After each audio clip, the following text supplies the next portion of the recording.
அனைவருக்கும் இனிய மாலை வணக்கம். ஃபார்ம் கிராஜுவேட்ஸ் ஃபோரம் சார்பில் தொடர்ந்து நடத்தப்படும் இன்று ஒரு தொழில்நுட்ப நிகழ்ச்சிக்கு உங்கள் அனைவரையும் வருக வருக என வரவேற்கிறேன்.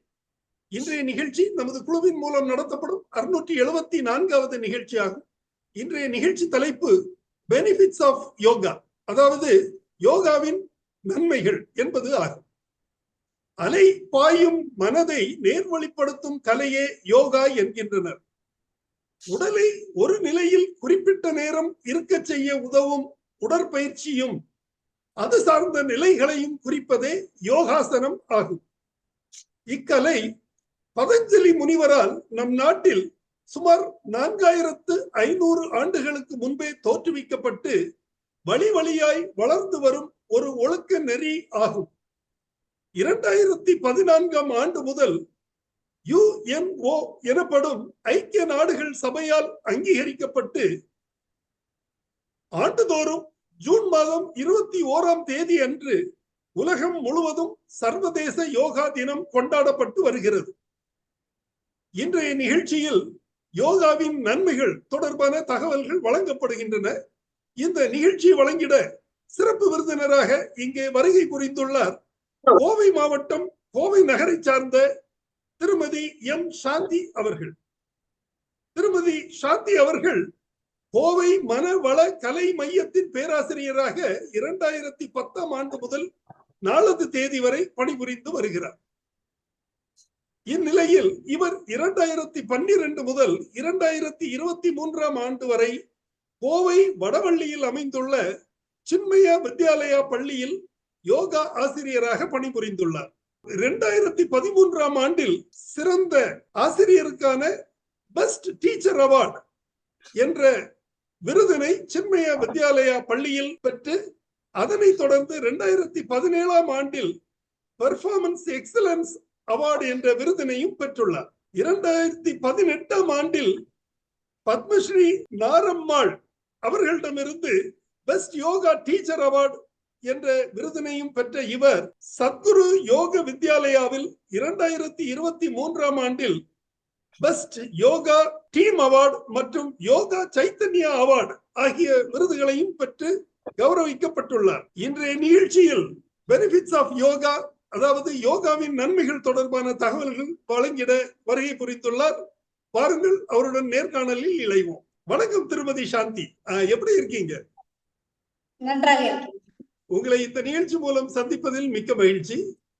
திருமதி சாந்தி, உங்களுடைய சொந்த ஊர் எங்கே? வாழ்க வையகம், வாழ்க வளமுடன். முதலில் என் அன்னை தந்தையரை வணங்கி என் ஆசானையும் வணங்கி இங்கு பேச வாய்ப்பளித்த இளங்கோவன் ஐயா, ஜோ ஐயா அவர்களுக்கும் இந்த இணைப்பில் இணைந்து கொண்டுள்ள அனைத்து நல் குணங்களையும் முதலில் வணக்கத்தை தெரிவித்துக் கொள்கிறேன். என்னுடைய சொந்த ஊர் திருச்சி மாவட்டத்தில் பழங்காவேரி என்ற கிராமத்தில். ஓ, வெரி குட், ரொம்ப சந்தோஷம். நீங்க பள்ளி படிப்பு, ஸ்கூல், பிரைமரி ஸ்கூல்ஸ் எல்லாம் எங்க பண்ணீங்க? என்னுடைய பள்ளி படிப்பு முழுவதும் அரசு பள்ளியில் பழங்காவேரி கிராமத்திலேயே படிப்பை முடித்தேன். Very good, very good. கிராமத்து குயில். பள்ளி கல்லூரி முடித்த பிறகு கல்லூரி எங்கே படிச்சீங்க? கல்லூரி கல்வி? கல்லூரிக்கு முதல் வருடம் கரஸ்ல தான் நான் ஜாயின் பண்ணேன். அடுத்த வருடம் காலேஜ் போகாம மேரேஜுக்கு வந்துட்டேன். திருமணம் ஆகிவிட்டது. திருமணம் நடந்ததுக்கு அப்புறம் 18 வயதில் என்னுடைய படிப்பை முடித்தேன். பிறகு 18 வருடம் கழித்து தான் ஆரம்பித்தேன். உடன் பிறந்தவங்க எத்தனை பேர்? உடன் பிறந்தவர்கள் 2 சகோதரர்கள், நான் ஒரு பெண். பெற்றோர் பற்றி ஓரிரு வார்த்தைகள். கண்டிப்பாக. என்னுடைய அம்மா ஹவுஸ் ஒய்ஃப் தான். அப்பா அரசுல சாதாரண கிளர்க்கா இருந்தவர். தன்னுடைய உண்மையாலையும் நேர்மையாலையும் ஓய்வு பெறப்ப தஞ்சாவூர் டெப்டி கலெக்டர் ரிட்டையர் ஆனார்.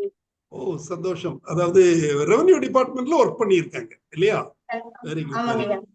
உங்களுடைய கல்வி தகுதி பற்றி கொஞ்சம் விரிவாக சொல்லுங்களேன். நான் 12ஆம் வகுப்பு முடித்த பின்பு என்னுடைய படிக்கணும் என்ற ஆர்வம் மட்டும் அப்பொழுதே இருந்தது. ஆனா அப்பா சொன்னாரு, நீ டீச்சரா வரணுமான்னு சொன்னாரு. அதற்கு முன்னாடி திருமணம் நடந்து விட்டது. சோ அந்த எண்ணம் என்னவோ 18 வருடம் கழித்து என்னுடைய படிப்பை தொடருவதற்கு, அது வருவதற்கு ரொம்ப ஒரு காரணமாக கூட அமைஞ்சது. எப்படியாவது நம்ம படிக்கணுங்கிற எண்ணம் மட்டும் என்னோட உந்துதலாகவே இருந்து கொண்டே இருக்குது சார். படிப்புக்கு பின்னாடி, அதாவது உங்கள் பெயருக்கு பின்னால் நிறைய பதிவுகள் செஞ்சிருக்கீங்க. என்னென்ன படிப்புகள் படித்தீங்க? அதை கொஞ்சம் விளக்கமாக. நான் அது முதல்ல படிக்கிறதுக்கு காரணமே என்னுடைய ஸ்ட்ரெஸ், மன அழுத்தம் வந்து கொஞ்சம் இருந்தது. குழந்தை பிறப்புக்கு அப்புறம் எனக்கு தைராய்டு பிரச்சனைகள் வந்தது. சோ அந்த பிரச்சனை வந்தப்போ டாக்டர்கிட்ட போனா லைஃப் லாங் நீங்க மாத்திரை சாப்பிடணும் அப்படின்னு சொல்லிட்டாங்க. அது எனக்கு ஒரு கேள்விக்குறியா இருந்தது. அந்த காலத்துல வந்து மருத்துவமனையே இல்ல, மாத்திரையே சாப்பிட மாட்டாங்க. எப்படி இப்ப மட்டும் நம்ம லைஃப் லாங் சாப்பிடணும்னு சொல்றாங்க? ஏன் அதுக்கு அது சொல்யூஷனே கிடையாதான்னு என்னோட தேடல். அந்த தேடல் தான் யோகாவை வந்து 2005ல நான் செய்ய ஆரம்பிச்சேங்க. பல வருடம், ஒரு 5 வருடம் செய்யும் போது ஒரு நோட்டீஸ் பார்த்தேன், யோகாவோட படிப்பு பாரதிய யூனிவர்சிட்டியில வந்தது. சோ அத நெருங்கிதான் நான் டிப்ளமா படிச்சேன். அதுலயும் யோகாலயே டிப்ளமா முடிச்சு, பிஏ முடிச்சு, அதுலயும் எம்ஏ முடிச்சு, அதுக்கப்புறம் அங்க ஒரு ஆசிரியர் வந்து நீ இதெல்லாம் படிச்சா பத்தாதுமா, அக்குப்ரெஷரும் படிமா, இதற்கு உனக்கு ரிலேட்டடா இருக்கும் அப்படின்னு சொல்லி அதுலயும் டிப்ளமா முடிச்சு, அட்வான்ஸ் டிப்ளமா முடிச்சு, மாஸ்டர் டிப்ளமா முடிக்க வச்சாரு. அதற்கு பிறகு சமீப காலத்துலதான் பிஹெச்டி, அந்த டிஒய்டிங்கிறது டிப்ளமா இன் யோகிக் தெரப்பிங்கிற படிப்பை நான் முடிச்சிட்டு இருக்கேன். இன்னும் படிக்கணுங்கிற ஆர்வம் இருந்து கொண்டே இருக்குங்க சார். மிக்க மகிழ்ச்சி. ஓகே, இந்த யோகா அப்படின்னு சொல்லி அது இப்போ தற்காலத்தில் அதிக முக்கியத்துவம் பெற்று பலராலும் பேசப்பட்டு வருகிறது.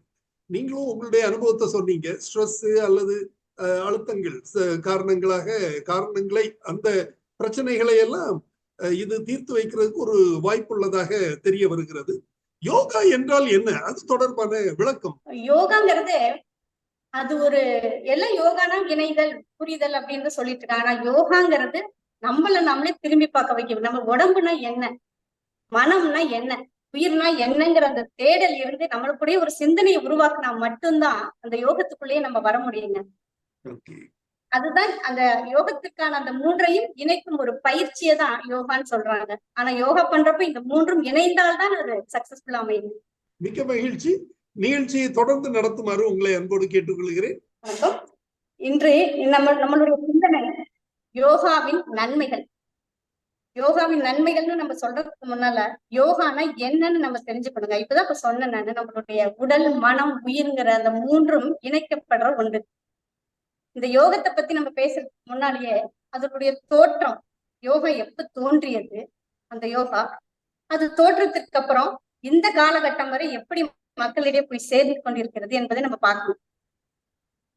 இவரு யோகா தினத்தை பத்தி, இன்றைய மாதம் ஜூன் 21ஆம் தேதி யோகா தினம் நாம் கொண்டாடப்படுகிறோம். இது வந்து 5000 வருஷத்துக்கு முன்னாடியே தோன்றிய கலை வந்து இன்னைக்கு யோகா தினமா நம்ம கொண்டாடுறோம். ஏன்? அந்த உடலுக்கும் மனதுக்கும் முக்கியத்துவம் இப்ப நம்ம கொடுக்கிறோம். எல்லா சாதாரண மனிதர்களுக்கும் அந்த முக்கியத்துவம் அவசியமா இருக்கு. அந்த யோகா டே கொண்டாடுறதுனால மட்டும், அன்னைக்கு ஒரு நாள் செய்வதனால மட்டும் யோகாவை நாம் அனுசரிக்க முடியாது. நம்மளுடைய வாழ்வியலோடு கலக்கணும். அந்த யோகாங்கிறது ஒவ்வொரு செயல்முறையிலையும் கலக்கணும், எண்ணத்தோடு கலக்கணும். அதுதான் யோக முறை. அப்பேற்பட்ட அந்த யோக முறைய இந்த மாதம் நம்ம கொண்டாடுறதுக்கு கொஞ்சம் சந்தோஷப்படணும். மோடி அவர்களாலதான் இந்த உலகம் முழுவதும் எடுத்து சென்றிருக்காங்க. இது நன்மையை தருங்கிறது கண்டிப்பா அங்க தீர்மானமா எல்லா நாடுகளும் ஒத்துக்கொள்ளப்பட்டது. கண்டிப்பாக உடலையும் மனதையும் அமைதிப்படுத்தக்கூடிய நிலை இதை விட ஒரு பாரம்பரியத்தில் ஒன்று இல்லை என்றுதான் நான் சொல்லணும். நம்ம வாழ்வியலோட கலந்து ஒவ்வொரு செயல்பாடுகளுமே அமையறதாங்க யோகான்னு நான் சொல்லுவேன். யோகா இப்ப நீங்க கேட்டுக்கிட்டு இருக்க அனைவரும் ஒவ்வொரு நிலைகள்ல இருப்பீங்க. ஒவ்வொருத்தர் எந்த நிலைகள் வேணாலும் நீங்க உட்கார்ந்துட்டு இருக்கலாம், படுத்துட்டு இருக்கலாம், கேட்டுட்டு இருக்கலாம். ஆனா அதை நிமிர்ந்து நின்று நீங்க உட்கார்ந்து கேட்டால் அதுவே யோகம். உங்களுடைய முதுகெலும்பு நேராக இருக்கும். எப்பொழுதுமே நம்மளுடைய பாடி அலைன்மெண்ட் நேரா இருக்கணுங்க. அதுவே யோகம் தாங்க. சரிங்க, அது ஒவ்வொன்றும் நம்ம ஒவ்வொரு கட்டத்துக்கு நம்ம பார்க்கலாம். இன்னைக்கு நம்ம பார்க்கக்கூடிய அந்த கண்டென்ட் என்னன்னா, யோகாவோட தோற்றத்தை பத்தி பார்க்க போறோம். அஷ்டாங்க யோகம். அஷ்டாங்க யோகம் என்னென்ன, அதுல என்ன சொல்ல வராங்க, யோகாவை பத்தி நம்ம இப்ப சொல்லிட்டு இருக்கோம். அந்த யோகா வந்து தோற்றம் என்ன, எப்படி வந்தது, 5000 வருஷத்துக்கு முன்னால தோன்றிய பதஞ்சலி மகரிஷி என்ன சொல்ல வந்தாரு, இப்ப நம்மளுடைய 2006ல நம்மளுடைய பயணித்து இறந்து போன வேதாத்ரி மகரிஷி எப்படி நம்ம யோகாவை அவர் சொல்ல வந்தாரு, அதுக்கப்புறம் நம்ம வாழ்வியலோடு இருக்கக்கூடிய மருத்துவங்கள் என்னென்ன அப்படிங்கறதான் நான் இன்னைக்கு பேச வந்திருக்கேங்க. அதை பத்தின ஒரு சிந்தனைக்கு தான் நம்ம எடுத்துக்கலாம். அதை சிந்திக்கலாம். எடுத்துக்கணுங்கிறத விட சிந்திச்சா அதன் வழி நாம் செல்லலாம் என்றுதான் உண்மை. யோகாவோட நன்மைகள்னு சொல்லப்பட்ட அது அளப்பரியதுங்க. சொல்லிக்கிட்டே போலாம். நம்ம யோகா செஞ்சா இது நடக்கும் அது நடக்கும் நிறைய சொல்லுவாங்க. நம்மளுடைய உடலியல் சார்ந்த பிரச்சனைகள், மனம் சார்ந்த பிரச்சனைகள் எல்லாமே தீர்க்கப்படுவதால் யோகத்தினுடைய வரப்பிரசாதம் அது. அதுல அஷ்டாங்க யோகத்தை பத்தி நம்ம சொல்லலாங்க. அஷ்டாங்க யோகம்னாவே 8 படிநிலை. பதஞ்சலி மகரிஷி கொடுத்த அந்த படிநிலைகள்ல அந்த 8லயும் நான் 8யுமே நான் உங்களுக்கு விவரிக்க போறது இல்லை. 8லயும் ஒவ்வொரு வரிகளுக்கு தான் ஒரு சிந்தனையை நான் கொடுக்க போலான்னு இருக்கிறேங்க. அந்த இயமம்ங்கிற ஒரு வார்த்தை, இயமம்னா என்னங்க? சமூக ஒழுக்கத்துல உண்மை பேசுதல், உண்மையா நம்ம நடந்துக்கணுங்க. அந்த உண்மை தாங்க. உண்மை பேசுறதுக்கும் யோகாக்கும் என்னமா சம்பந்தம் அப்படின்னு நீங்க கேட்கலாம். உண்மை பேசினால் மட்டும்தான் உலகம் அமைதி பெறும். உண்மையை பத்தி நம்ம சொல்லணும்னா, உண்மைக்கு புறம்பான விஷயத்தை நம் வாயிலிருந்து வெளியே கொண்டு வரும் போதே நம்மளுடைய செல்கள் அதனை எதிர்க்கும், நம்மளுடைய உடல் அதனை எதிர்க்கும். வள்ளுவர் பெருந்தகை சொல்வார் பாத்தீங்களா, பொய் சொல்லிட்டோம்னா அந்த பொய்யை தன்னஞ்சறிவது பொய்யற்க பொய்த்த பின் தன்னஞ்சே தன்னை சுடும். அப்பேற்பட்ட அந்த வள்ளுவர் பெருந்தகை சொன்ன அந்த வாக்கியத்துக்கு தகுந்த மாதிரி உண்மையா இருந்தா நமக்குள்ள எதுவுமே யோகமே தேவையில்லைங்க. ஏன்னா அங்க அந்த பொய் சொல்லும் போது உடல்ல ஏற்படக்கூடிய மாற்றங்கள், உடல்னா என்ன அப்படின்னு தெரிஞ்சாதான் நமக்கு உடல்ல ஏற்படக்கூடிய மாற்றங்களை நம்ம சொல்ல முடியும். அந்த உடல்ல என்ன, நம்ம உடல்னா என்னன்னாவே நம்மளுடைய செல்கள், செல்களால் ஆனதுதான் நம்மளுடைய உடல். அந்த செல்களோட கூட்டமைப்பு உறுப்புகள் மண்டலம், மண்டலங்கள் எல்லாமே ஒருங்கிணைத்தது நம்மளுடைய உடல். இந்த உடல்ல உண்மைக்கு புறம்பாக சொல்லும் போதே நம்மளுடைய அறிவு என்ன சொல்லும், நீ சொல்வது பொய் அப்படிங்கிற வார்த்தையை சொல்லும். அதற்கு மீறி நாம் ஒரு பொய் சொல்லுவோம், பல பொய்கள் சொல்லுவோம். அந்த பல பொய்கள் மன அழுத்தத்தை உருவாக்கும். மன அழுத்தத்தை மட்டுமல்ல, இந்த உலகத்தில் பல பிரச்சனைக்கு காரணம் பொய்கள் மட்டும் என்று சொல்லுவோம். அந்த காலத்துல நீ உண்மையை மட்டும் பேசுறியா, நீ பெரிய ஹரிச்சந்திரனா அப்படின்னு கூட நம்ம பேசலாம். ஹரிச்சந்திரன் அரசனாக இருந்தவன், இறுதியில் சுடுகாட்டில் அவன் வேலை செய்து கொண்டிருந்தான். இந்த காலத்துல அப்படி இருக்க முடியுமாங்க? பொய் பேசினா மட்டும்தான் தன்னுடைய ஆட்சியவே தக்க வைத்துக் கொள்ளும் என்று நினைக்க முடியும். ஆனால் அப்படி இருக்கும் பொழுது அந்த பொய்யை நாம் பேசும்போது, சொல்லும் பொழுதே நம்மளுடைய செல்களில் பதிவாகி, உறுப்புகளில் பதிவாகி அது நம்மளை அரிக்க செய்யும். வள்ளுவர் பெருந்தகை சொல்லுவது போல சுடும், சுட்டுக்கொண்டே இருக்கும். அதனால் வரும் மன அழுத்தம் நோயையும் உருவாக்கும். அதற்கு உண்மையை பேசிவிட்டு நாம் தளர்வாக, நிதானமாக, அமைதியாக வாழலாமே.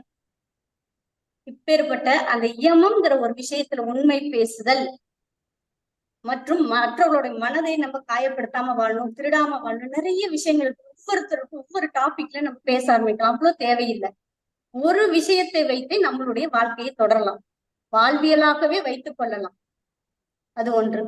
அடுத்த இதுக்கு வருவோம், நியமம். நியமம்ங்கிறது தனி மனித ஒழுக்கம் தான். தூய்மையா இருக்கணும், எளிமையாக இருக்கணும், மன நிறைவோடு இருக்கணுங்கிறது. அந்த ஒவ்வொரு வரிகளும் அவர் 8 படிநிலைகள்ல ஒவ்வொரு படிநிலையும் சொல்வது எல்லாமே நம்மளுடைய வாழ்வியலோடு இருக்க வேண்டும் என்பதுதான் யோகத்தின் பெருமை. அடுத்தது நியமத்துக்கு அப்புறம் ஆசனம் அப்படின்னு சொல்றாங்க. ஆசனம்னா என்னங்க? இருக்கை. அதுக்கு தமிழ் பெயர் இருக்கை, அமர்வு. இப்ப நம்ம உடல்ல பிரச்சனை வந்துன்னா ஆசனங்கள் செய்யும் பொழுது நம்ம ஆசனங்கள் செய்யும் போது என்ன ஆகும்னா உடல்ல தளர்வு ஏற்படுங்க. தளர்வு ஏற்பட்டாலே அந்த ஓட்டங்கள் நிதானமாக சரியாக நடைபெறும். அந்த ஆசனங்கள் செய்யும் போது, இருக்கையில் அமரும் போது.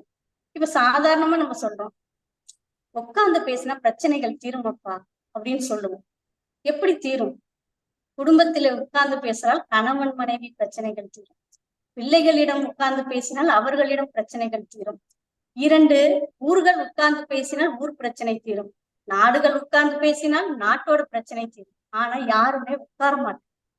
அதுதான் இன்றைய கால சூழ்நிலை நடக்குது. யோகாசனங்கள் மிக அற்புதமான ஒரு கலை. அந்த கலையை நம்ம நிற்கிறதுலயும் உட்கார்றதுலயும் செயல்பாடுகளோடு அந்த எண்ணத்தையும் மனதையும் உயிரையும் குவிக்கும் பொழுது அங்க நோய்கள் தீர்க்கப்படுது, ஆற்றல்கள் பெருகப்படுது. எங்கெல்லாம் குறைபாடு இருக்கிறதோ அந்த குறைபாடுகள் நீக்கப்படுகின்றன. அப்ப நோய்கள் தீர்க்கப்படும் அல்லவா, மன அழுத்தம் சரியாகப்படும் அல்லவா, இறுக்கங்கள் தளர்ந்தாவே உடல் ஆரோக்கியம் பெறும். அதுதாங்க யோகத்தோட பெருமை. அது மத்த எந்த ஒரு எக்ஸசைஸ்லயும் நம்மளுடைய உடம்பு இருக்கதான் செய்யுது. ஆனா யோகத்தில் மட்டும்தான் தளர்வு நிலையோடு ஓட்டங்களை அதிகப்படுத்தி உடலையும் மனதையும் தூய்மையாக வைத்துக் கொண்டிருக்கிறது அந்த யோக கலை. அதுல ஆசனங்கள் மிகுந்த ஒரு இடத்தை பிடிச்சிட்டு இருக்குதுங்க. அதுலயும் சூரிய நமஸ்காரம். நீங்க ஆசனம் செய்வதற்கு எவ்வளவு 84 லட்சம் ஆசனங்கள் இருக்கு. அத்தனை ஆசனமும் நாம் செய்வதற்கு தேவையில்லை. 8 ஆசனம் பண்ணினாலே போதும். அதுலயும் சூரிய நமஸ்காரம், ஒரு சூரிய நமஸ்காரம் நீங்க பண்ணுனீங்கன்னா அந்த ஒரு சுற்று 12 நிலைகள் இருக்குது. அந்த சுற்று பண்ணுனீங்கன்னாவே ஈக்குவல் டு 100 ஆசனா. 100 ஆசனங்கள் செய்வதற்கு சமம் தான் இந்த சூரிய நமஸ்காரம். அத்தனை வடிவமைப்புகளும் அதனுடைய நிலைகளிலும் வந்திருக்கிறது. நம்மளுடைய உடல் உறுப்புகள் கால் கட்டை விரல் முதல் உச்சந்தலை வரை இரத்த ஓட்டத்தையும் வெப்ப ஓட்டத்தையும் காற்றோட்டத்தையும் சீராக பாய்ந்து உடல்ல என்னென்னலாம் எங்கெங்கெல்லாம் தடைகள் ஏற்பட்டுள்ளதோ அந்த தடைகளை நிவர்த்தியாக்குறதுக்கு சூரிய நமஸ்காரம் மிக அற்புதமான பயிற்சி. அதே மாதிரி ஆசனங்கள்னு சொன்னா அவ்வளவு ஆசனங்கள் இருக்கு. ஒரு நோய்க்கு ஒரு ஆசனம், இந்த நோய்களுக்கு இந்த ஆசனம், குறிப்பிட்ட ஆசனத்தை நாம் கொடுக்கும் பொழுது அங்கே அந்த நோய்கள் சரியாக்கப்படுது. அதனாலதான் இருக்கைன்னு உட்கார்ந்து பேசினால் பிரச்சனைகள் தீர்வது போல உட்கார்ந்து ஆசனங்கள் செய்தால் உங்களுடைய பிரச்சனைகள் தீர்க்கப்படும். இது நிதர்சனமான உண்மை. அந்த இடத்திற்கு நாம் அழுத்தத்தை கொடுக்கும் போது இலகாகும். அந்த இலகு தன்மை எங்கெல்லாம் ஆக்சிஜன் போய் சேரணுமோ அங்க சேருங்க. அந்த இறுக்கம் தளர்ந்தாலே நோய்கள் குணமடையும் என்பதுதான் உண்மை. அடுத்தது நம்மளுடைய உடல் அமைப்பை பத்தி நம்ம தெரிஞ்சுக்கணும். இப்படி ஒரு உடல் அமைப்பு, அதற்குள்ள எத்தனை உறுப்புகள், அது ஒவ்வொரு சிஸ்டமும் எந்த அளவுக்கு வேலை செய்யுது. நம்ம உள்நோக்கி ஒரு சிந்தனையை கொடுப்போமே, நம்ம உடலை பத்தி ஒரு சிந்தனையை கொடுக்கலாங்க. சிந்தனையை நம்ம உள்நோக்கி பார்த்தா மட்டும்தான் நம்ம கடவுள்கிட்ட போகும். பிரச்சனைகள்னு வந்தாதான் கடவுள்கிட்ட போகும். அந்த கட பிளஸ் உள், நம்மளை நாம் உள்நோக்கி கடந்து வந்தால் அந்த கடவுளே நம்ம கிட்ட இருக்குங்க. அது போலதான் நம்ம பிரச்சனைகளை தீர்க்கப்படுறதுக்கு யோக கலையில யோக ஆசனங்கள் உள்நோக்கி நாம் பார்க்கணும். சும்மா அசைவுகள் மட்டுமே சரியாக்கப்படாது. அங்க எண்ணங்கள் மாறணும். எண்ணங்கள் சிந்தனைகள் எல்லாமே மாறினால் அந்த இடத்தில் ஒருங்கிணைத்தால் குவிக்கப்பட்டால் அதனுடைய ஆற்றல்கள் அதிகம். அதுல தியானத்துக்கு உகந்த ஆசனம் பத்மாசனம் சொல்லுவாங்க. பத்மம் என்றால் தாமரை. அந்த தாமரை, ஏன் அந்த தாமரைக்கு அதை ஒப்பிடுறாங்கன்னு சொன்னா, அந்த தாமரை மலர் மட்டும்தான் எவ்வளவு சேறு சகதிகள் இருந்தாலும் தன்னுடைய தண்டை உயர்த்தி கொண்டே தன்னுடைய மலரை மலரச் செய்யும். வெள்ளத்தணையது மலர் நீட்டம், மாந்தர்த்தம் உள்ளத்து அணையது உயர்வு. அதுபோல எவ்வளவு சேருல வளர்ந்தாலும் அந்த தாமரை மலரானது தன்னுடைய தண்டை உயர்த்திக்கிட்டே தாங்க போகும். அதே மாதிரி தாங்க மனித பிறவிகள். எவ்வளவு பிரச்சனைகள் நமக்கு வந்தாலும், எவ்வளவு கெட்டவர்களோடு நாம் வாழ்ந்தாலும், ஆனால் நம்மளுடைய எண்ணம் மட்டும் உயர்வாக இருந்தால், உண்மையாக இருந்தால், நேர்மையாக இருந்தால் நாம் உயரத்தில் சென்றடையலாம். அந்த ஆசனம் அதற்கு தாங்க டெபினேஷன். பத்மம் போல பத்மாசனம், நிமிர்ந்த நிலையில நம்மளுடைய முதுகெலும்பை நேராக வைத்து செய்யக்கூடிய நம்மளுடைய ஆயுளை நீடிக்கும். அப்ப எப்பொழுதுமே நம்ம உட்காரும் போதே நம்முடைய பாடி அலைன்மெண்ட்ல நிமிர்ந்து உட்கார்றது மிக மிக சிறப்பு. அடுத்ததுன்னா ஒரு சில ஆசனங்கள் மட்டும்தான் டினோட் பண்றேங்க. அடுத்தது வஜ்ராசனம். வஜ்ரம் என்றால் உறுதி, மன உறுதி, உடல் உறுதி இரண்டும் பெறும். அந்த 84 லட்சம் ஆசனங்களில் இந்த ஒரு ஆசனம் மட்டும்தாங்க எந்த நேரமும் நம்ம செய்யலாம். சாப்பிட்ட உடனே உட்காரும் மிக அற்புதமான ஆசனம். சாப்பிட்டு நீங்க வயிறு முட்டை கழுத்து வரை சாப்பிட்டு விட்டீர்கள், ஏனால் ஆசை. அப்படி சாப்பிட்டு இருந்து வாமிட் வர மாதிரி இருக்குன்னு உங்களுக்கு இரிட்டேஷன் இருந்ததுன்னா இம்மீடியட்டா இந்த வஜ்ராசனத்துல நீங்க உட்கார்ந்தீங்கன்னா டைஜஷன் ஈஸியா நடக்கப்படும். முதுகெலும்பு எப்பொழுது நேராகப்பட்டதோ ஆயுள் நீடிக்கும்னு சொன்னேன். அதை மடித்து வைத்து நாம் உட்காரும் பொழுது வைரம் போல, வைரத்தை வைரத்தால் தான் அறுக்க முடியும். அந்த வைரம் வாய்ந்த கட்டையாக நம்மளுடைய உடல் இருக்கும் என்பதில் துளி கூட சந்தேகம் இல்லை. அந்த வஜ்ராசனம் என்பது அதை எல்லா மனிதர்களும் சாதாரணமாக உட்காரவில்லை என்றால் அதை ஒரு பில்லோ மேல கூட நீங்க உட்கார்ந்து பழகலாம். இப்போ நீங்க உட்கார்ந்துட்டு இருக்கவங்களோட சின்ன சின்ன முயற்சிகளை நீங்க செய்து கொண்டே வரலாம்.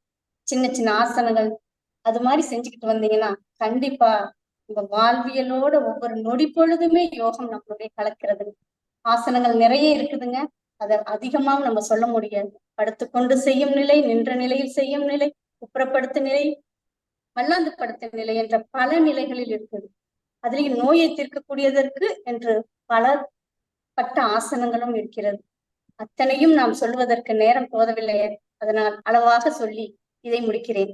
அடுத்து நம்ம அஷ்டாங்க யோகத்தில் நம்மளுடைய ஆசனத்திற்கு பிறகு வருவது பிராணயாமம். பிராணன்னா என்னங்க? உயிர்ங்க, காற்றுங்க. அந்த பிராண காற்றை நாம் எப்படி அட்மினிஸ்ட்ரேட் பண்றது, எப்படி அதை சுவாசிக்கிறது அப்படிங்கிறது ஒரு சிந்தனைக்கு உட்கொள்ளாங்க. நம்ம சாதாரண சுவாசித்தல் நம்ம சுவாசிக்கிறதெல்லாம் சுவாசமே இல்லைங்க. அதற்கென்று தனிப்பட்ட முறையில் நாம் ஆழ்ந்து சுவாசிக்கும் போதுதான் அதனுடைய பலனை நாம் பெறுகிறோம். பிரச்சனைகள் எல்லாம் யோசிக்கிறோம். அப்ப நம்ம காற்று குறுக்கமாகிறது, சிறு சிறு காற்றாக மாறுகிறது. ஒரு குழந்தைய பாருங்க, குழந்தையோட காற்று வயிற்று வரை சுவாசம் எடுக்குங்க. அதெல்லாம் நீங்க ஆழ்ந்து பாத்தீங்கன்னா அந்த குழந்தையோட அப்டமன் பிரத்து, வயிறு நல்ல விரிவடையும், சுருங்கும். இந்த ஆழ்ந்த சுவாசம் மட்டும்தாங்க பிராணயாமங்கிறது. எப்பொழுதெல்லாம் நம்ம மன பிரச்சனைகளை தீர்க்கக்கூடிய வல்லமை பிராணயாமத்துக்கு தவிர உலகத்தில் வேற எங்குமே சொல்ல முடியாதுங்க. நம்மளுடைய சைக்காட்ரிஸ்ட் டாக்டர் எல்லாம் மருந்துகள் கவலைக்கும், உன்னுடைய பிரச்சனைக்கும், உன்னுடைய கஷ்டத்திற்கும், உன்னுடைய கோபத்திற்கும், உன்னுடைய சினத்திற்கும் அவளுக்கெல்லாம் கொடுக்க மாட்டாங்க. ஆனா தூங்குவதற்கு கொடுப்பார்கள். மனதை அமைதிப்படுத்த, எண்ணங்களின் வேகத்தை குறைக்க கொடுப்பார்கள். அந்த எண்ணத்தின் வேகத்தை குறைப்பது மூச்சு மட்டும்தாங்க. அப்ப ஆழ்ந்து தூங்குனா கொஞ்சம் கொஞ்சமா நம்மளுடைய நரம்பியல் சம்பந்தப்பட்ட பிரச்சனைகள் தீரும். ஆழ்ந்த சுவாசம் எடுத்துக்கொண்டே வந்தால் மனநல பிரச்சனைகள் அனைத்துமே தீரும் என்பது நிதர்சனமான உண்மை. அந்த பிராணயாமத்திற்கு ஏன்னா மனம் எங்கே இருக்கிறது? உடல் முழுவதும் வியாபித்துக் கொண்டிருக்கிறது. அந்த மனதை நாம் மனதை பத்தி பேசணும்னா இன்னும் அதிகமா பேசணும். மனம் என்ன நிலைகள்ல இருக்குது, எப்படியெல்லாம் நமக்கு மனம் என்னங்க, பண்டில் ஆஃப் தாட்ஸ், நம்மளுடைய எண்ணங்களோட ஒரு வடிவமைப்பு தான். அந்த எண்ணங்களை நம்ம சரிப்படுத்தினா மனசு அமைதியா தாங்க இருக்கும். அந்த மனம் அமைதி பெறுவதற்கு பிராணயாமம், மூச்சு. நீங்க சாதாரணமா இருந்தா சிந்தனை உங்களுக்குள்ள வளர்ந்துகிட்டே இருக்குங்க. ஆனா அந்த மூச்சு காத்த நீங்க இது பண்ணி பாருங்க. கொஞ்ச நேரம் சிந்தனையை அடக்கணும்னு நினைச்சீங்கன்னா ஒரு ஆழ்ந்த மூச்சு நன்றாக இழுத்து நன்றா விடலாம். ஒருத்தர் நம்மளை கோபப்படுத்துறாங்களா, இடத்தை மாறி ஆழ்ந்த மூச்சு எடுக்கலாம். தவறாக பேசிவிட்டார்களா, ஆழ்ந்த மூச்சு எடுக்கலாம்.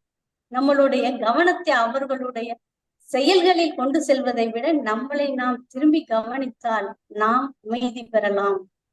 அப்பேற்பட்ட அந்த பிராணயாமங்கிறது சாதாரணது இல்லைங்க. நம்மளுடைய உடல்ல நாடிகள், வாயுக்கள், தசை வாயுக்கள், நம்ம ஒரு மூச்சு மட்டும்தான் நம்ம சொல்றோம். ஆனா தசை வாயுக்கள் 10 வகையா இருக்குதுங்க. ஒவ்வொரு தசையிலும் பிராணன், அபானன், உதானன், வியானன், சமானன் என்ற அதனோட கிளை, அவர் ஹெட் 5ன்னா அதுக்கு கீழே வேலை செய்யறவங்க நாகன், கூர்மன், கிரிகரன், தேவதத்தன், ஒரு 5 பேர். இந்த 5 பேர் இந்த தசை வாயுக்கள் ஒன்றொன்றும் ஒவ்வொரு நிலைகளை நமக்கு செய்து கொண்டே இருக்கிறது. வயிற்றிலிருந்து ஒரு பார்ட், அதுக்கு ஒரு ஏரியா கூட நம்மளுடைய சிஸ்டத்தை பிரிச்சுக்குதுங்க. நாடிகள் 72,000 நாடிகளை கட்டுப்படுத்தக்கூடியது நம்மளுடைய மூச்சு காற்று.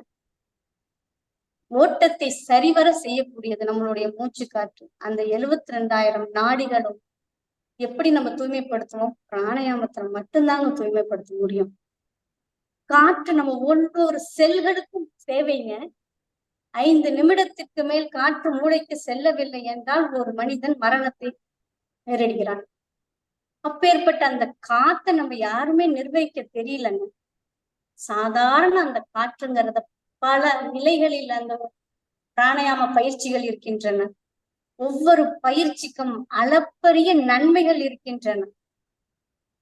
அந்த தசை வாயுக்கள் நாடிகள் என்று சொன்னேன். அந்த நாடிகள் என்ன வேலையை செய்து கொண்டிருக்கிறது அல்லவா? நம்மளுடைய முதுகுத்தண்டின் அடிப்பகுதியில் அமைந்த நாடிகள் வளைந்து வளைந்து வளைந்து நம்மளுடைய உச்சந்தலையை போய் தொடுகிறது. அந்த வலது நாசி இடது நாசி இரண்டு நாடிகள். அந்த வலது இடது என்பது இடகலை பிங்கலை சுழுமுனை. இது இரண்டும் நம்மளுடைய மூச்சோடு இணைந்து நம்மளுடைய மூளையின் ஆக்சிஜனை அதிகப்படுத்தி எப்பேற்பட்ட மனக்குழப்பத்தையும் அமைதிப்படுத்த வல்லமை உள்ளது. அந்த நாடிகளுடைய பின்னல்கள் ஒன்றொன்றும் உள்ள போய் நம்மளுடைய சக்கரா நாளமிலா சுரப்பிகளோடையும் தொடர்பை ஏற்படுத்தும். அப்பேற்பட்ட முக்கியமான அந்த சுவாசத்தை நம்ம எப்படியெல்லாம் கொண்டு வரணுங்க? அமைதியா கொண்டு வரணும், ஆரோக்கியமா கொண்டு வரணும். அதுல ஒரு சிந்தனையை நீங்க எப்போதும் வச்சுக்கோங்க. நீங்க எதுவுமே கத்துக்கல யோகத்துல, எனக்கு நேரம் இல்லை அப்படின்னா கூட ஆழ்ந்த சுவாசம் எல்லாருக்கும் தெரியும். அந்த ஆழ்ந்த சுவாசத்தை எடுங்கள், மனம் அமைதி பெறும் என்பது நிச்சயமான உண்மை. அதுல நாடி சுத்தி, சூரிய வேதனா, சந்திர வேதனா, பிராமரி, கபாலபதி, நிறைய பிராணாயாமங்கள் வகை வகையாக இருக்கிறது. மூளை பிரச்சனைகள் இருந்து நம்மளுடைய முழங்கால் பிரச்சனை வரை, கட்டை விரலிலிருந்து தலை உச்சி வரை எங்கெங்கு என்னென்ன பிரச்சனைகள் எல்லாமே நம்மளுடைய பிராணாயாமத்தில் தீர்க்கப்படும். மன அழுத்தத்தை குறைக்கப்படும், பதட்டத்தை குறைக்கும், மனம் அமைதியை கொடுக்கும். நன்மைகள் இதுக்கெல்லாம் அளப்பரியதுங்க. சொல்லிக்கிட்டு நிறைய சொல்லிக்கிட்டு போலாம், நூற்றுக்கணக்கான நன்மைகளை சொல்லிட்டு போலாங்க. அடுத்தது நம்மளுடைய இதுல பிரத்யாகாரம். பிரத்யாகாரம் என்பது ஐம்புலன்கள். அதை நம்ம எப்படி நம்ம அட்மினிஸ்ட்ரேட் பண்றோம்? உண்மையை சொல்ல போனா அந்த ஐம்புலன்கள் வழியாகத்தாங்க நமக்கு அறிவே உருவாகுது.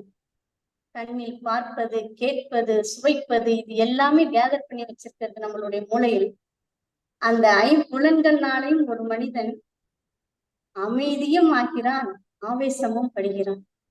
ஒருவன் யாராவது ஒரு தீய விஷயங்களை சொன்னாலோ திட்டினாலோ நம்முடைய உடலில் எத்தனை மாற்றங்கள், கோபம் வரும். வார்த்தைகள் மட்டும்தான். அந்த வார்த்தைகளை நாம் அமைதியாக கேட்டு, எப்படிப்பட்ட விஷயங்களாக இருந்தாலும் நாம் அமைதியாக நோக்கினால் அங்கே நமக்குள் ஒரு அமைதி கிடைக்கும். ஐம்புலன்கள்னால நம்ம நிறைய சஃபரும் ஆகும், நன்மையும் இருக்குங்க. ஆற்றல்களையும் அதிகப்படுத்தலாம். அதே நேரத்துல நம்மளுடைய ஆற்றலை இழக்க வைக்கிறதும் அந்த ஐம்புலன்கள் தான். யாராவது ஒரு வார்த்தை சொன்னால் எவ்வளவு கோபம் வருகிறது, நினைக்க நினைக்க நெஞ்சம் படபடக்கிறது, துடிக்கிறது, ரத்தம் கொதிப்படைகிறது. அத்தனையும் எங்கெங்க வருது? நம்மளுடைய பிரத்யாகாரம். நம்மளுடைய ஐம்புலன்களையும் நாம் கண்ட்ரோல் பண்ணி வச்சுக்கிறது இல்லைங்க. கண்ட்ரோல் பண்ணியும் வச்சுக்கணுங்க. அதே சமயத்துல அதை அறிவை தேடுதலுக்கும் நாம் பயன்படுத்தணுங்க. வேதாத்ரி மகரிஷி மிக அருமையான தியான முறைகள் எல்லாமே கொடுத்திருப்பார். அவருடைய கல்வி முறையில மனதை அமைதிப்படுத்த அதை விட ஈடான ஒரு யோக கல்வி இல்லை என்றுதான் நான் சொல்வேன். மன வளக்கலை. ஒவ்வொரு டாபிக்லயும் ஒவ்வொரு இடத்துலயும் அவர் அருமையா தன்னுடைய அறிவை புகுத்தி ஒவ்வொரு மனிதர், சாதாரண மனிதர்களும் போய் சேர்ற மாதிரி அத்தனை விஷயங்களை சொல்லியிருப்பார். பஞ்சேந்திரியம், அந்த பஞ்சேந்திரியத்துக்கும் ஒரு தவத்தை வைத்து பாருங்க. அந்த ஐம்புலன்களை எப்படி நாம் கட்டி காப்பது என்று அவர் வச்சிருப்பார். அடுத்தது பிரத்யாகாரம் முடிச்சுட்டு நம்ம தியானத்துக்கு வரலாங்க. தாரணை, ஒருங்கிணைப்பு. தாரணைங்கிறது ஒருங்கிணைப்பு, ஒரு குவிதல். அதற்கு நம்ம அடுத்ததாக தியானத்துக்கு வரலாம். அந்த தியானம்ங்கிறது மிக ஒரு அற்புதமான விஷயம். வாழ்க்கையே தியானமாக மாற வேண்டும். எப்படிங்க?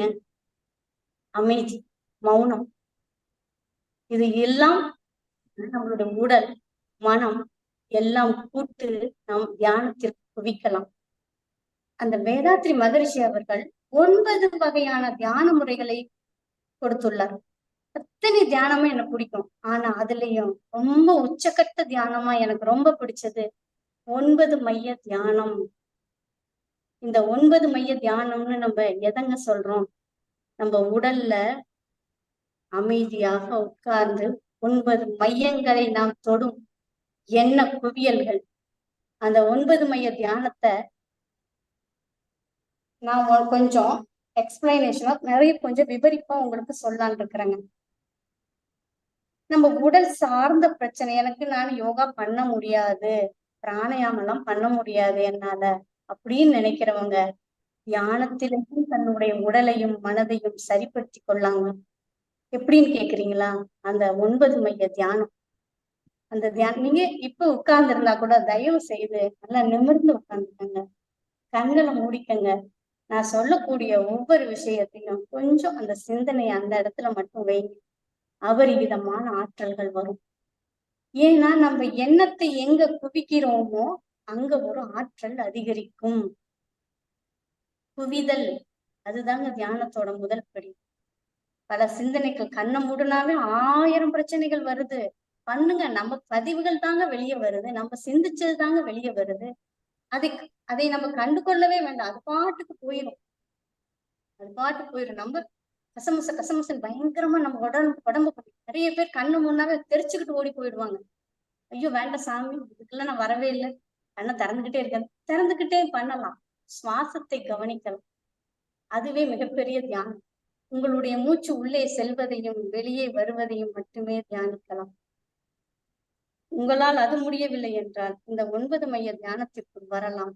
இது நம்மளுடைய உடலில் பஞ்ச பூதங்களை நாம் நிர்வகிக்கிறோம், ஆற்றல்கள் கொடுக்கிறோம். அடுத்தது நம்மளுடைய நாளமிலா சுரப்பிகள் என்று சொல்லக்கூடிய அந்த சக்கராஸ், 7 வகையான சக்கரங்களையும் நாம் அதில் ஆற்றல்களை குவித்து வேலைகள் செய்ய வைக்கிறோம். உடல் தளர்வடைகிறது, ஆன்மா அமைதி அடைகிறது. இதில் முதல் வகையாக நம்ம சொல்லக்கூடியது முதுகெலும்புக்கு கீழே இருக்கக்கூடிய அந்த மூலாதார தியானம்.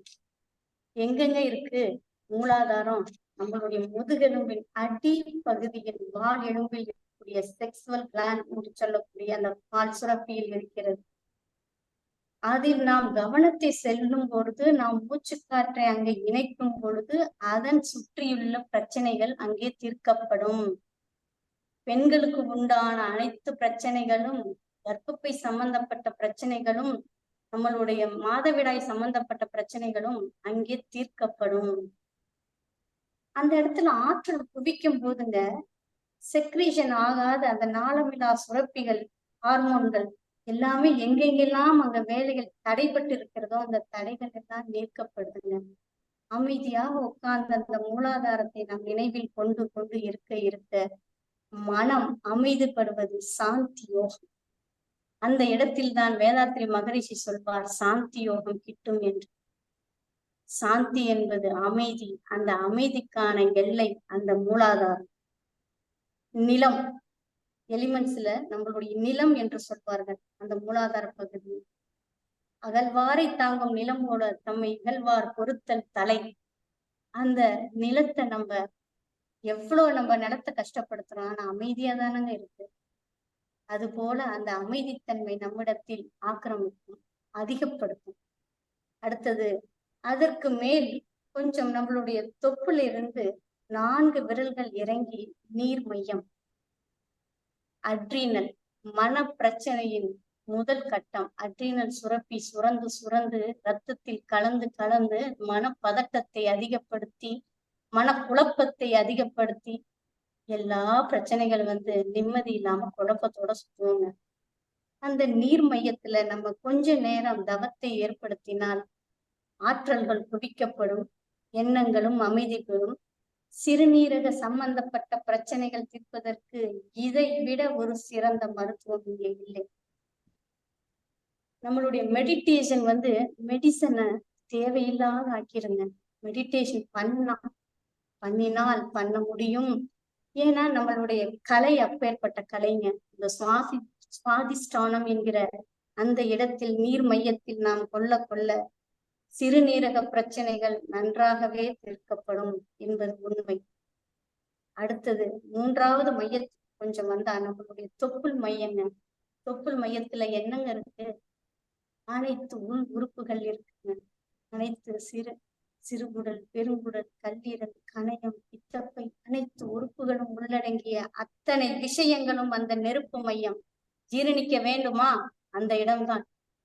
அப்ப அப்போ நமக்கு ஜீரண பிரச்சனைகள் நம்மளுடைய நோய்க்கு அத்தனை நோய்களுக்கும் அடிப்படை காரணமே ஜீரண பிரச்சனை தாங்க. அந்த ஜீரணத்தன்மை சரியாக இருக்கணும்னா கண்டிப்பா அந்த மையத்துல நம்ம தியானம் பண்ணியே ஆகணும். அந்த நினைவை அங்க செலுத்தும் போது அங்குள்ள உள் உறுப்புகள் அனைத்துமே நல்ல விதமாக வரும். தன்னுடைய வேலைகளை ஒழுங்காக இயற்கை விதிக்கு மாறாமல் எப்படி நம்மை பிறந்தோமோ அதே மாதிரி தன்னுடைய வேலைகளை செய்ய ஆரம்பிக்கும். அது ஏன்னா நம்ம தான் நிறைய பிரச்சனைகளை நமக்கு எண்ணங்களால செயல்களாலையும் நம்மளுடைய விஷயங்களை உடம்புலையும் மனசுலையும் நம்ம கெடுத்து வச்சுக்கிறோம் இல்லையா? அதை நம்ம மாற்றுவதற்கு தவம் ஒரு அருமையான விஷயம். அந்த மணிப்பூரக சக்கரத்தை நாம் ஆக்டிவேட் பண்ண நம்மளுடைய தொப்புள் மையத்தில் அது உள்ள இருக்க உறுப்புகள் அனைத்தும் நன்றாகவே வேலை செய்து கொண்டிருக்கிறது. அடுத்தது நெருப்புக்கு பிறகு காற்றுங்க. நம்மளுடைய நுரையீரல் மையம், தைமஸ், இதயம் அன்பு அதிகமாக சுரக்க வேண்டும். அதற்கு பதிலாக மாற்றாக சுரந்தால் நமக்கு அனைத்து பிரச்சனைகளும் அங்கே ஆரம்பமாகும். நம்மளுடைய இதய மையம் என்பது அன்பும் கருணையுமாக வாழ வேண்டும். அந்த இதயத்தை அமைதிப்படுத்தினால் மட்டும்தாங்க அனைத்து நோய்களும் தீர்க்கப்படும். ஏன்னா ரத்தத்தை நம்ம ஒரு நொடி கூட ரெஸ்ட் எடுக்காம ஓய்வு பெறாமல் நம்மளுடைய உடம்பில் சுற்றி கொண்டே இருக்கக்கூடிய அப்பேற்பட்ட அந்த மையம் ஒரு வினாடி கூட அமைதியாகாது. வினாடி அமைதியானால் நாம் இந்த உலகத்தை விட்டே சென்று விடலாம். அந்த வினாடி அமைதியாகாத அந்த இதயத்திற்கு நாம் ஒரு காப்பாக இருக்க வேண்டாமா? நன்றி செலுத்த வேண்டாமா? அந்த நன்றி கடன் தான் தியானம். எனக்காக நீ உழைத்து கொண்டே இருக்கிறாயே, அதற்கு நன்றி உணர்வை நாம் செலுத்த வேண்டும். அடுத்து நம்மளுடைய காற்று மையத்திற்கு அடுத்தது நம்ம தைமஸ் கிளாண்ட். அந்த இடம் தைமஸ் கிளாண்டுங்கிறது நல்ல அபரிமிதமாக சுரப்பி நன்றாக சுரக்கும். அடுத்தது விசுத்தி சக்கரா, உயிர் மையம், ஆகாசம் என்று சொல்லக்கூடிய அந்த தைராய்டு சம்பந்தப்பட்ட பிரச்சனைகளை தீர்ப்பதற்கு அந்த இடம் மிக அற்புதமான ஒரு இடம். கழுத்து மையத்தில் நாம் அந்த இடத்தில் நினைக்க உயிர் ஆற்றல் அதிகமாகும். கழுத்து சம்பந்தப்பட்ட பிரச்சனைகள், ஹார்மோன் சம்பந்தப்பட்ட பிரச்சனைகள் அனைத்தும் தீர்க்கப்படும். தைராய்டு பிரச்சனை இருக்கிறவங்க அந்த இடத்துல சில நிமிடங்கள் அதிகமாகவே தியானம் பண்ணலாம். நிறைய ஆற்றல்கள் வருங்க. ஒவ்வொரு சக்கராலையும் ஒரு 10 வகையான பயன்களை நாம் சொல்லிக்கொண்டே போகலாம். அத்தனை ஆற்றல்கள் அங்கே குவிக்கப்படுதுங்க. அடுத்தது அதற்கு மேலே நம்மளுடைய இரு புருவத்திற்கு இடையே வருகிறோம். அங்கதான் ஆக்கினை என்று சொல்லக்கூடிய பிட்யூட்டி சுரப்பி அந்த இடத்தில் சுரக்கிறது. விழிப்புணர்வுக்கான ஒரு மையம். மாஸ்டர் ஆஃப் பிளான் என்று சொன்னால் அந்த பிட்யூட்டி சுரப்பி தாங்க.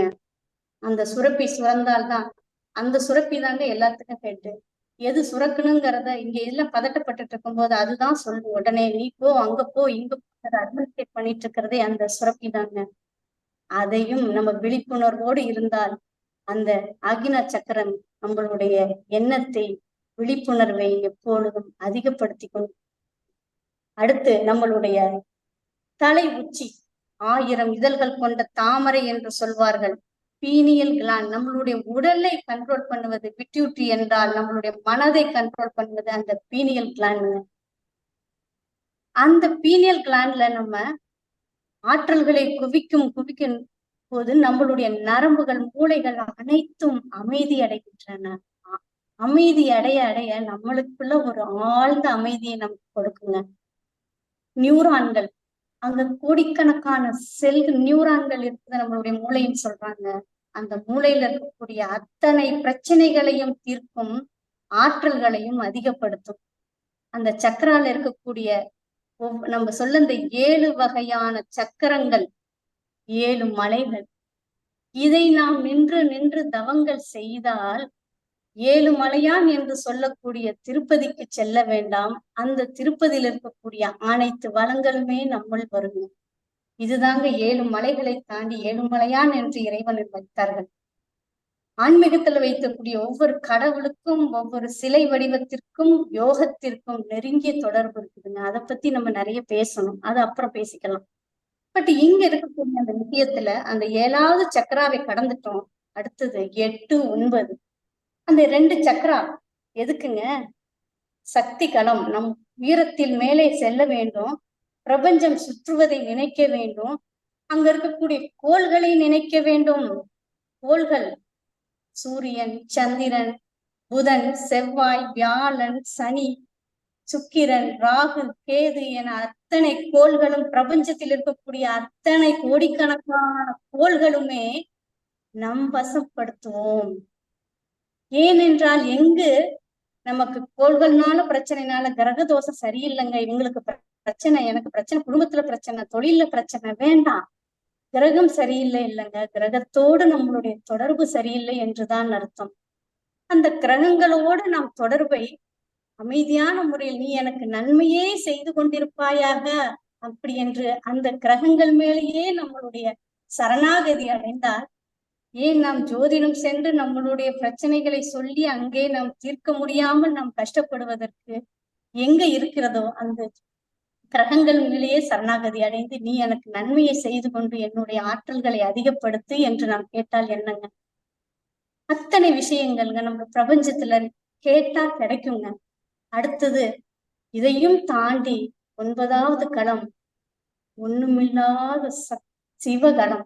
சிவன், நான் பாட்டுக்கு சிவனேன்னு இருக்கேன், பிரச்சனை பண்ணாத அப்படின்னு அந்த சிவகளத்திற்கு நாம் போய் மீதியை சிவனாக, சிவனடி சேர்ந்தார், இவர் இறைவனடி சேர்ந்தார் என்று நாம் இறந்ததுக்கு அப்புறம் தான் போஸ்டர் அடிப்போங்க. உயிரோடு இருக்கும் ஒவ்வொரு நாளும் இந்த தியானத்தை செய்தால் நாம் இறைவனடியே சேர்ந்து கொண்டிருக்கலாம் ஒவ்வொரு நாள்.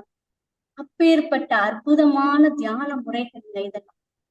இந்த தியான முறைகள் சாதாரண மக்களுக்கு தெரியணும்னா, இப்ப சைக்காட்ரிஸ்ட் டாக்டர் என்ன பேசுறப்ப சொல்லிக்கிட்டு இருந்தாரு, மன பிரச்சனைக்கு இவ்வளவு லட்சத்துக்கு தான் ஆள்கள் மருத்துவர்கள் குறைவாக இருக்காங்க. மனவளக்கலைக்கு போனீங்கன்னா அந்த மருத்துவர்களையும் அவங்களை கொஞ்சம் ரெஸ்டும் கொடுக்கலாம். மனப்பிரச்சனை இல்லாத மனிதர்களே இல்லைங்க. ஆனா அந்த மனப்பிரச்சனை சரி பண்ணக்கூடிய அந்த மனவளக்கலையில் யோகத்திற்கு மிக அற்புதமான நல்ல விஷயங்கள் நமக்கு கிடைச்சிட்டு இருக்குதுங்க. அந்த தியானத்தை நீங்க தொடர்ந்து பண்ண பண்ண பண்ண உங்களுக்கு என்ன வேண்டுமோ அது உங்களுக்கு கிடைத்தே தீரும் என்பது உண்மை.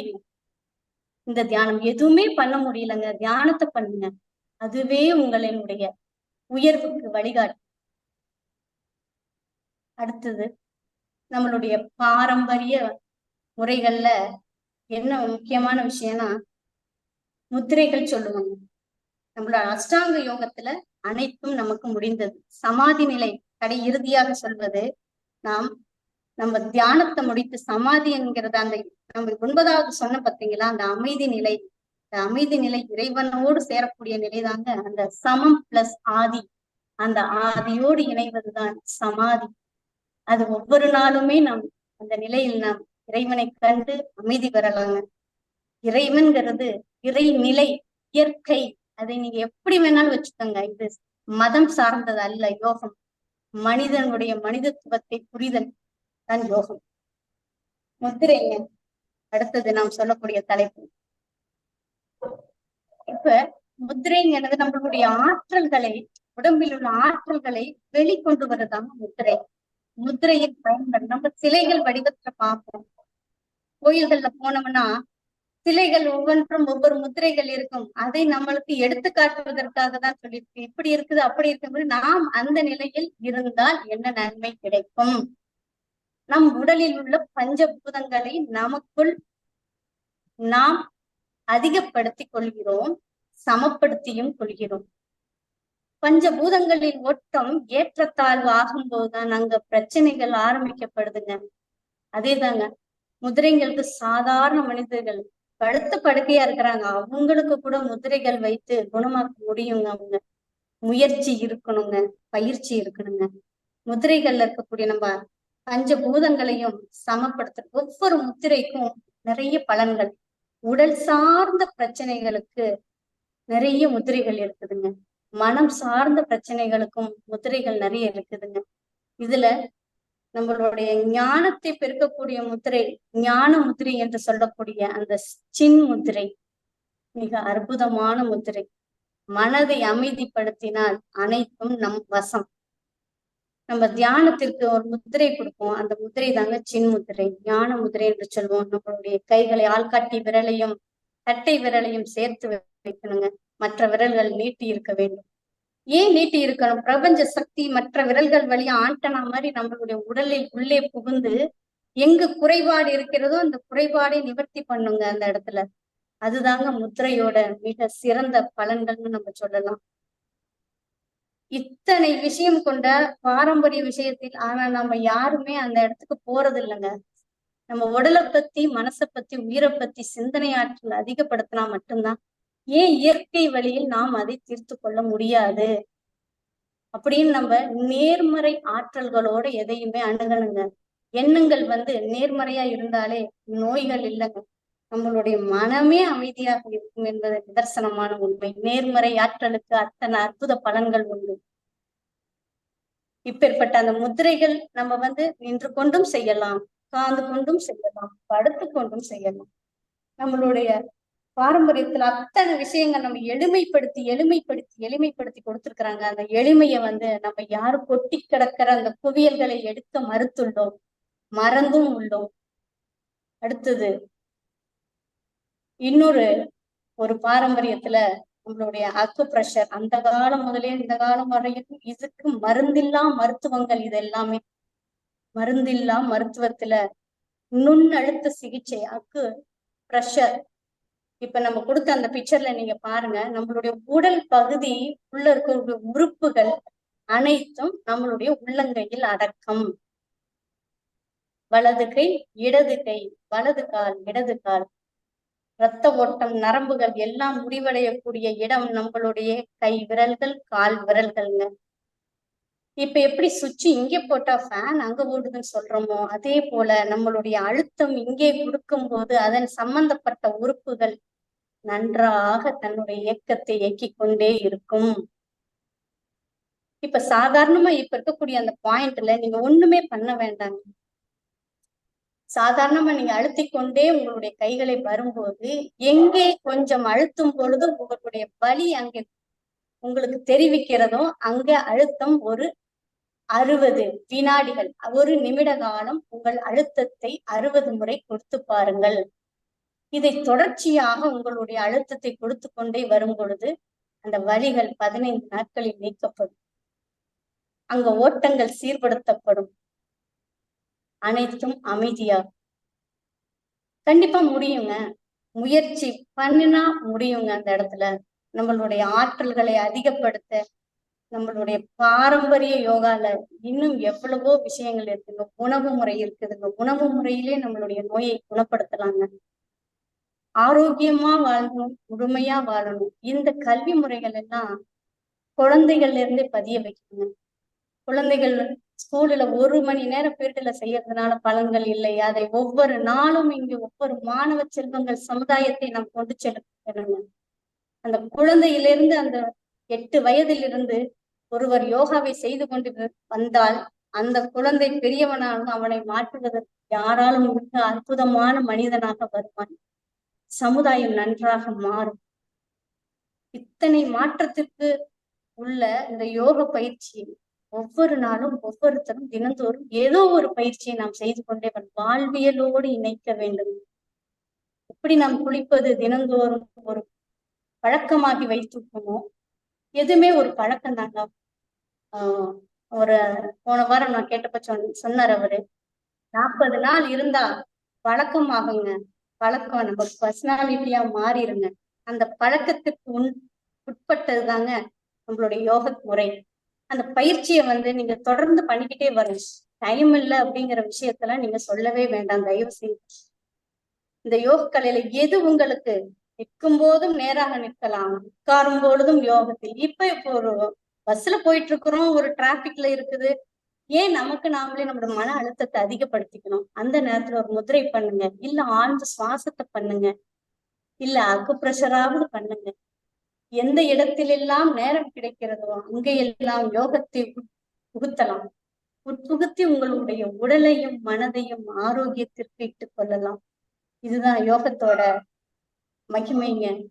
இதுக்கெல்லாம் நம்ம முதல்ல ரிலாக்ஸ்டா இருக்கணுங்க. ரிலாக்ஸ்டா எதுவும் கடத்துதல் அப்படிங்கிற யோகத்தோட உச்சக்கட்ட ஒரு பயிற்சியா சொல்லணும்னா ரிலாக்ஸேஷன் சொன்னாங்க. இது எல்லாமே என்னால பண்ண முடியல. ரிலாக்ஸேஷன் பண்ணலாம். அந்த ரிலாக்ஸேஷனாலையும் அனைத்து பிரச்சனைகள், உடல் சார்ந்த பிரச்சனைகள், மனம் சார்ந்த பிரச்சனைகள் அனைத்தும் நீக்கப்படும். பிராணிக் ஹீலிங் மூலமா எவ்வளவோ விஷயங்கள் கொட்டி கொட்டி கிடக்கிற இந்த இந்திய நாட்டுல எடுக்கிறதுக்கு ஆள் இல்லை.